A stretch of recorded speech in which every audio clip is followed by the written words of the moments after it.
রাধে রাধে বন্ধুরা, কেমন আছো সবাই? আশা করি সকলে ঈশ্বরের কৃপায় ভালো আছো। তোমাদের সকলকে জ্যোৎস্নার ইতিকথায় স্বাগত জানাই। বন্ধুরা, আজকের পর্বে শ্রী শ্রী জগন্নাথ দেবের স্নান যাত্রা কত তারিখে পালন করা হচ্ছে তার পূর্ণাঙ্গ সময়সূচি এবং তারিখ সম্পর্কে জানব। এছাড়া এর পাশাপাশি জানব যে স্নান যাত্রার পরেই কেন জগন্নাথ দেব অসুস্থ হয়ে পড়েন এবং জগন্নাথ দেবের হাতিবেশ ধারণের রহস্যটা কী। এই সমগ্র তত্ত্ব অর্থাৎ স্নানযাত্রা সম্পর্কে খুঁটিনাটি তত্ত্বাদি আজকের পর্বে তোমাদের জানাবো, তাই স্কিপ না করে পুরো পর্বটি দেখো। ভালো লাগলে অবশ্যই শেয়ার করে দেবে, লাইক করে দেবে এবং এই রকম ভিডিও পাওয়ার জন্য পাশে বেল আইকনটি অবশ্যই প্রেস করে রাখবে। তাহলে চলো আজকের পর্বটি শুরু করা যাক। বন্ধুরা, সনাতন ধর্মে মহাপ্রভু জগন্নাথ দেবের স্নানযাত্রা একটি অত্যন্ত গুরুত্বপূর্ণ এবং পবিত্র উৎসব। প্রতি বছরই জ্যৈষ্ঠ মাসের পূর্ণিমা তিথিতে পুরী শ্রীক্ষেত্রে এই অলৌকিক স্নান উৎসবের আয়োজন করা হয়ে থাকে।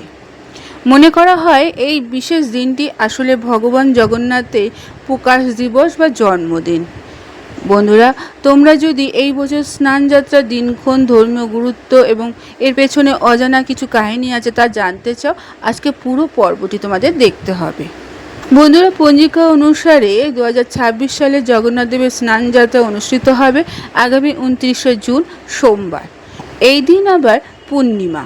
এই পূর্ণিমা তিথিটি শুরু হবে 28শে জুন 2026 বিকেলবেলা। বন্ধুরা, পূর্ণিমা তিথিটি যেহেতু 28শে জুন বিকালবেলা শুরু হচ্ছে এবং 29শে জুন পূর্ণিমা তিথিটি শেষ হচ্ছে, সেহেতু 29শে জুন ভোরে মঙ্গল আরতির পর মহাসমারোহে শুরু হবে মূল আচার অনুষ্ঠান অর্থাৎ স্নানযাত্রা অনুষ্ঠান। উড়িষ্যার পুরী ধাম ছাড়া ভারতের বিভিন্ন স্থানে যেমন ইস্কন, এই পশ্চিমবঙ্গের বিভিন্ন স্থানে বিপুল পরিমাণে এই উৎসব আয়োজিত হয়। বন্ধুরা, স্নান পূর্ণিমার দিন সকাল থেকে পুরীর মন্দিরে এক দিব্য পরিবেশের সৃষ্টি হয়। গর্ভগৃহ থেকে রত্নবেদী ছেড়ে জগন্নাথ, বলভদ্র এবং দেবী সুভদ্রাকে ধীর পায়ে শোভাযাত্রা করে নিয়ে আসা হয় বাইরে এবং স্নান বেদিতে বসানো হয়। এই বিশেষ শোভাযাত্রাকে বলা হয় পহণ্ডি বিজয়। স্নান বেদিতে দেবতাদের নিয়ে আসার পর শুরু হয় মূল স্নান পর্ব। পুরীর মন্দিরের ভেতরে থাকা কুয়া থেকে বা সোনার কুয়ো থেকে পবিত্র জল তোলা হয়। বৈদিক মন্ত্র উচ্চারণের মাধ্যমে সেই জলে চন্দন, কর্পূর, জাফরান, বিভিন্ন গন্ধি ভেষজ মেশানো হয়। এরপরই মোট 108টি তামার কলস দিয়ে 3 দেবদেবীকে স্নান করা হয়।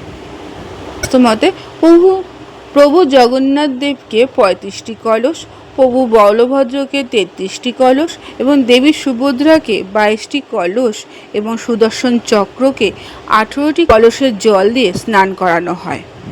স্নান যাত্রার ঠিক পরেই বিকেলবেলা ভক্তরা এক পরম সুন্দর ও অলৌকিক রূপের দর্শন পান, যা গজবেশ বা হাতিবেশ নামে পরিচিত। স্নানের পরে জগন্নাথ বলরামকে গণেশের রূপে বা হাতির সাজে সাজানো হয়। দেবী সুভদ্রাকে সাজানো হয় পদ্ম ফুলের বেশ। বন্ধুরা, তাহলে বলবে হাতির বেশের রহস্যটা কি? এই হাতির বেশের পেছনে প্রচলিত কাহিনী আছে যে একবার গণেশজির এক পরম ভক্ত পুরী ধামে আসেন। তিনি জগন্নাথের মধ্যে তার ইষ্ট দেবতা গণেশকে দেখতে চেয়েছিলেন। ভক্তের মনের ইচ্ছা পূরণ করতেই মহাপ্রভু স্বয়ং গজ বা হাতির রূপ ধারণ করেন। সেই থেকে প্রতি বছর স্নানযাত্রার পর এই বিশেষ বেশের প্রথা চলে আসছে। তবে বন্ধুরা, স্নানযাত্রার পরেই প্রভু জগন্নাথ দেব অসুস্থ হয়ে পড়েন, যাকে বলা হয় অনবসর বা অনাসারা। টানা 108 কলস ঠান্ডা জলে স্নান করার পর লোকবিশ্বাস অনুযায়ী মহাপ্রভু জগন্নাথ, বলভদ্র, সুভদ্রা দেবীর তীব্র জ্বর আসে এবং 29শে জুন স্নানযাত্রার পর থেকে মন্দিরের দরজা সাধারণত ভক্তদের জন্য 15 দিনের জন্য বন্ধ হয়ে যায়। এই সময় কোনো জাঁকজমকপূর্ণ পুজো বা রাজকীয় ভোগ নিবেদন করা হয় না।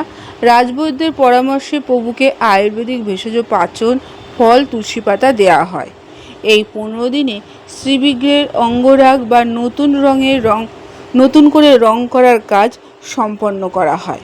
এই বছর অর্থাৎ 2026 সালে 29শে জুন থেকে শুরু হওয়া অনাবসর পর্ব শেষ হবে 15ই জুলাই পর্যন্ত।